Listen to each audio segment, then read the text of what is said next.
Food price shocks don't disappear. They don't stay on farms, and they don't stop at the grocery store.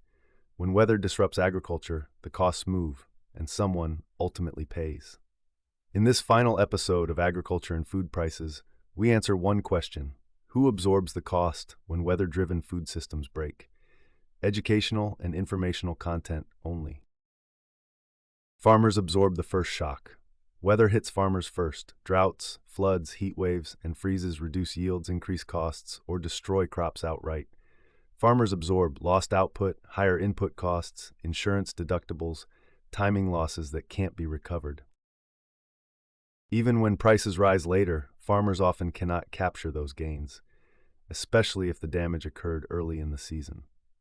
Weather risk is front-loaded in agriculture.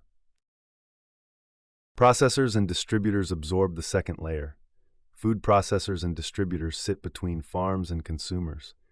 When supply becomes unstable, they absorb costs through idle facilities, higher transportation costs, storage inefficiencies, contract disruptions.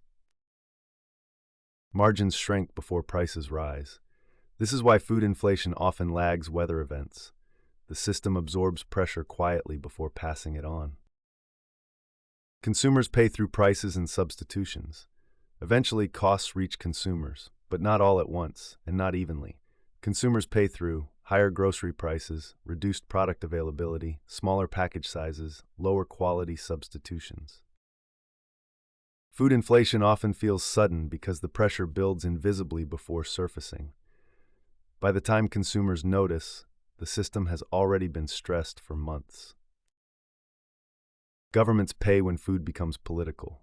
When food prices rise enough, governments step in. They pay through food assistance programs, subsidies and price supports, trade interventions, emergency relief funding. Food inflation quickly becomes a political issue, especially when it affects staple goods. Public budgets absorb costs only after private systems reach their limits.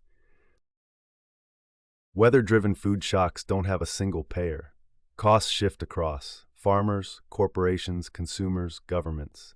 Each absorbs part of the burden at different times and through different channels. This is why food inflation is persistent, uneven, and difficult to reverse. Weather doesn't just affect crops. It reshapes economic outcomes. Food prices don't rise randomly. They rise when systems break, and weather increasingly tests those systems. Understanding who pays and when helps explain why food inflation behaves the way it does. This concludes the Agriculture and Food Prices series. In the next series, we'll explore how weather affects insurance markets, labor productivity, and financial risk, often long before headlines appear. If you found this series useful, explore the full article hub on weatherfinance.tv or continue with the next playlist. Weather doesn't just shape the environment, it shapes the economy.